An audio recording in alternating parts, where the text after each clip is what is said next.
Hi, this is Alex Webster from Cannibal Corpse, and you're listening to What's Metal. Okay, this is not your first festival tour. Do you want to reach new fans or put old material onto the set list? How would you characterize this situation? Well, of course, we're always happy to do festivals like this. It's a difficult task to be one of the last bands to play. I do believe Kreator is actually going to headline this tour, but we are, it's a tough job playing after all these killer bands. I wish our new album was out. Our new album's coming out in February, and we thought it would be out now when we scheduled this tour. So what we've decided to do is play some different songs than what we normally play. So hopefully, that'll make everybody excited, even though we don't really have, our new album's not out for 2 months, so we don't want to play a lot of songs from it. You will introduce some new ones for the reaction. You want to test the audience, maybe? Yeah, two new songs, just to let everybody hear, but if we play too many, then they're going to get bored, I think. I want to talk a little bit about your discography. Maybe you say a few words to each LP output you had so far. When we start with Eaten Back to Life, your debut album, what was is your feeling nowadays for this album? Are you satisfied with the songs, the sound, and the quality in general? Okay. Actually, Eaten Back to Life, we did that really fast, but right now we are very, looking back at it, we're still very satisfied with that one. Butchered at Birth is, that's pretty good too, but it's some things about the sound quality we wish were a little bit better, and some of the songs are a little bit long, and they go in a direction that's not necessarily what we would do now. Like maybe we would make the songs a little bit shorter, like Under the Rotted Flesh, for example, is a very long song. I don't know if we write a song so long anymore.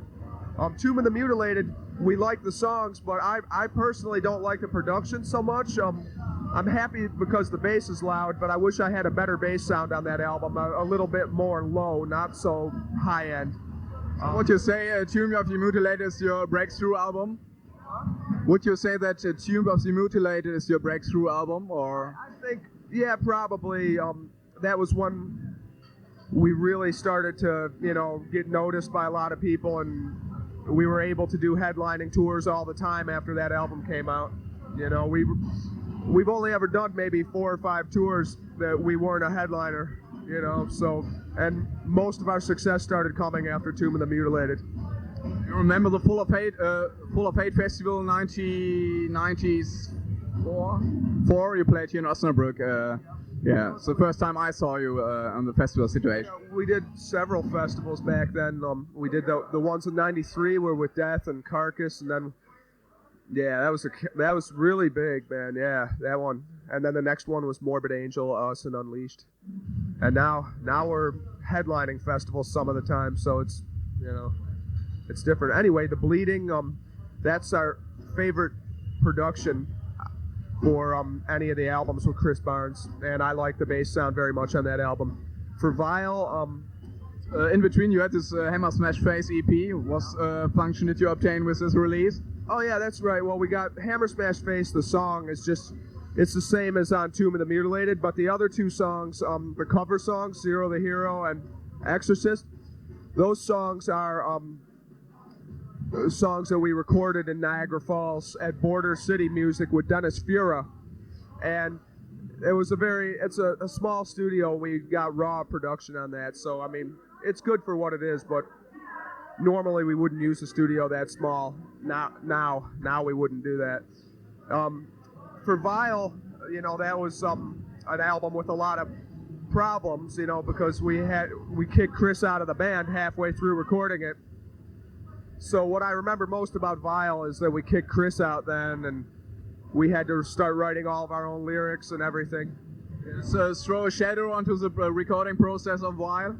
The problem with your vocal duties? Yeah, there was, everything was delayed because of that. We had to the album came out just a little bit later, and it was tough, man, because a lot of people at that time, we were,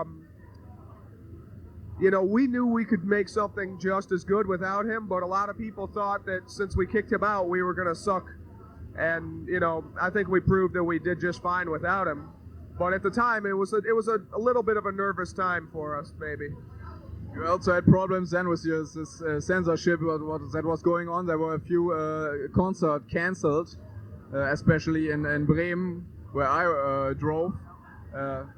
Yeah, I mean, the censorship problems are mostly here in Germany. We have had problems elsewhere in Korea and Australia and a couple other places, but most of the problems were here. And yeah, back then, between 1993 and 1996, we had the most problems.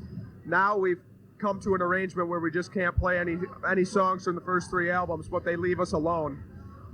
In between, you tried the solution with not introducing this special songs, but this is a thing you can't do anymore. Yeah, we can't even do that anymore because if they report it in a magazine, like if some guy reports in a magazine that we played these songs, then maybe somebody from the censorship, one of the censorship people might read the magazine, and then they'll know that we really played it. And we had to sign some legal documents that said we wouldn't play those songs anymore. It's really stupid, man. But what can you do? Name the songs that are censored for Germany. For everything from the first 3 albums. Yep.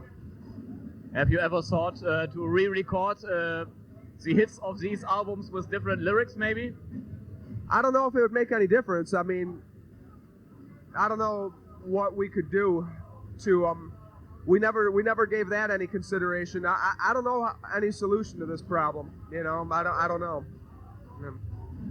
Then recently I heard about a best-of compilation for the Asian market. Has that been released for Korea and all these Oceanian countries?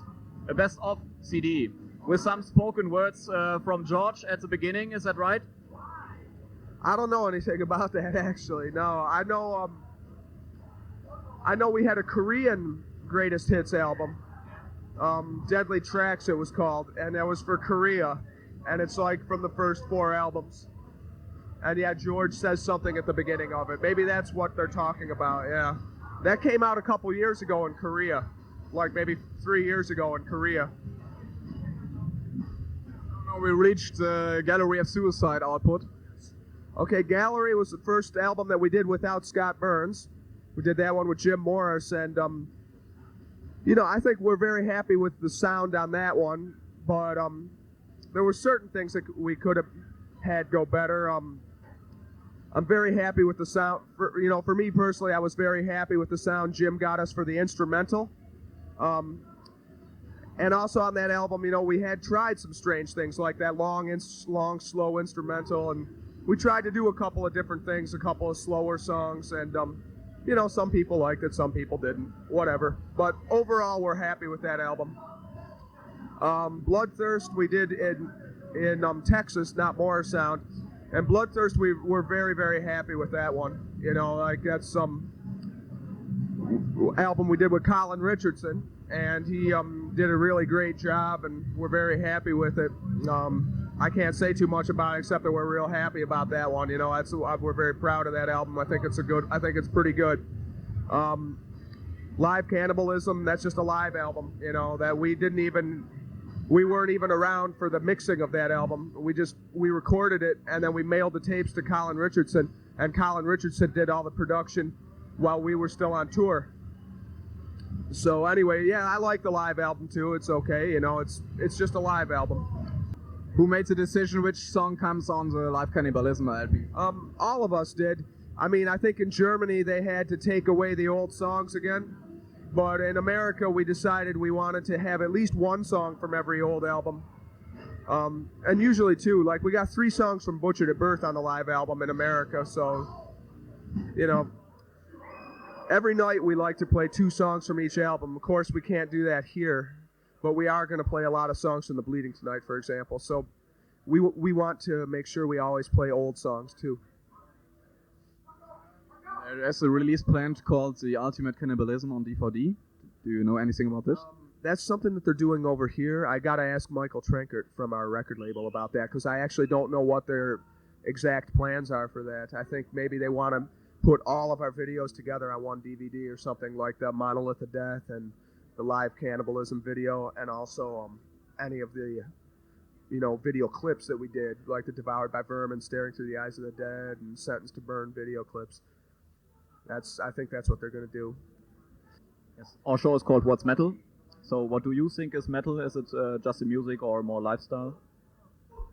It's, it is most importantly, it's music, but it's killer if someone makes it their lifestyle too. I think a lot of people who love metal music are in some kind of a heavy metal lifestyle too, where they wear, metal clothes or whatever, and, got long hair or whatever. They look like they're metal all day long. But, I also know people that love metal music that are doing normal jobs and live a normal life too. Like I know some police in America that like listen to us, but if you look at them, you would never know. So most importantly, it's a form of music, but definitely secondary, it is important too, like for a lot of people to have a heavy metal lifestyle for sure, like just to live metal all day, 24 hours a day. Are you in this lucky situation that you can live off Cannibal Corpse and put your full energy into this band? Yeah, man. We've been able to do that since we started touring like 10 years ago. We've pretty much not had to work regular jobs. Jack does sometimes, but with touring and everything and selling T-shirts and selling albums, if you're smart with how you handle your money, you can do it. And I mean, I'm sure a couple of the other bands here can do it too. Not all of them. Probably some of the early, like maybe Vomitory can, or some of the bands that aren't quite as big yet, but some of the, if you're careful with your money, you can do it. I mean, nobody's rich in this band, of course, but, we're careful with our money, so we're doing okay. You're into the heavy metal scene since more than 10 years now. How would you mark up the main development steps of the scene, looking back? From my point of view, what I pay attention to the most is the death metal scene in general, not just the overall metal scene. And for death metal, I say there was a point where it was very, very popular and trendy, like around 1992 or 93 maybe, or even earlier. And now it's not quite as big, but all the bands are better quality. You know what I mean? Like when you hear the best music is being made now. Even though it might have been bigger 10 years ago a little bit, I think the best music is coming now, like Krisiun. Really, any of the bands playing here, if you look at them, like Krisiun or Vomitory, are two of the... I mean, they've been around for a long time, but you could say that they're a little bit newer than maybe us or whatever. Like, I know they've been into it as long as us, but you know what I'm saying. Like, now they're becoming... And they're better bands than what were around 10 years ago, I think. If one of those bands had come out sounding like they do now 10 years ago, it would have blown everybody away. So I think the level of death metal has increased and is getting better all the time. I think in 10 years, the kind of death metal we hear is going to be incredible, just beyond brutal, man. Yeah. I think it'll keep going, man. I think it's going to keep going. If somebody, now people know, like you're not going to really get rich or something doing this, so there's no reason for somebody to try to sell out. I think anybody who wants to do death metal knows what they're getting themselves into. They're not doing it because it's a trend now. They're doing it because the trend is over a long time ago. If they're doing death metal now, they love it, and hopefully every band that's doing it will just keep getting better and better every album, and improving, and then the young kids who start to play, they're going to get better because they're trying to imitate better bands. So everything's going to get better and better, I think. Maybe no one will go to the concerts. Maybe there won't be any fans. I don't know, but the music will get better. I'm sure of it. What you characterize this word better? You can't get more faster, I believe, and extremities are also reached. I think when, as far as like you can maybe get faster, and we just don't know it yet. Like because if you look at Krisiun, they did something that was pretty original, I think. And after many years, of people were always telling me, oh, death metal, you can't do anymore. When I heard Krisiun's Apocalyptic Revelation, I was like, well, these guys are doing more. They're doing something that really surprised my ears. The way their solos were really long and brutal and just blast, blast, blast. Even for the solo, there was blast. They never have slow parts, really. Not any real slow parts. The double bass is always going fast. And I think they made the extreme thing go a little bit higher. So I think it can go higher still.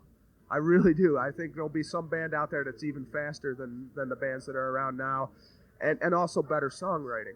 You know, it's got to be a combination. You know, not just faster, but also better songwriting, like songs of better quality, I guess. Final question, maybe near future plans. You're releasing a new album, I believe, and then going on tour again. Okay, I'll tell about the new album. It's coming in February. We recorded it with Neil Kernan, who's done he did Nevermore records, and he did the last Macabre record, and who else did he do? Queensryche and some other bands in the 80s. And we did that with him at the studio in El Paso.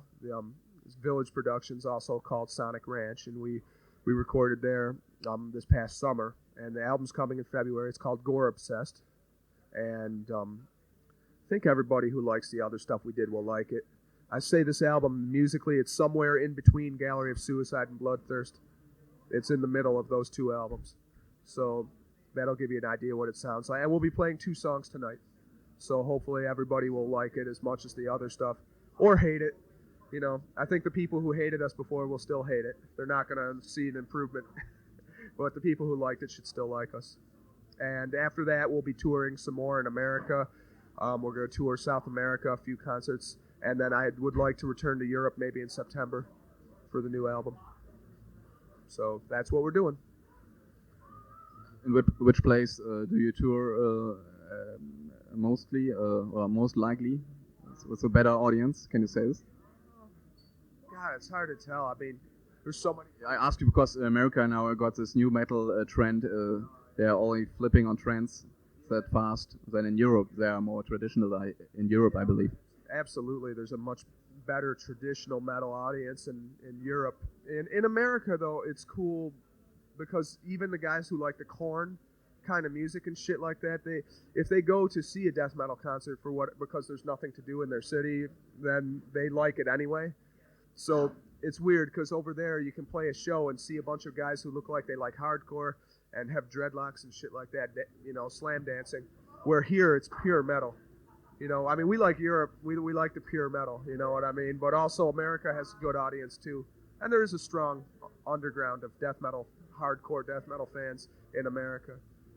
Both places are killer. I'll tell you where I want to go. We only played there once. We played Japan, did 2 shows, and that was in 1996, and I had the flu when we played, so I don't feel like I really was headbanging the way I normally could because I had a fever on stage, you know, but I want to go back to Japan. That's where we would like to try to go for this next album. I don't know if we can, but we want to really bad.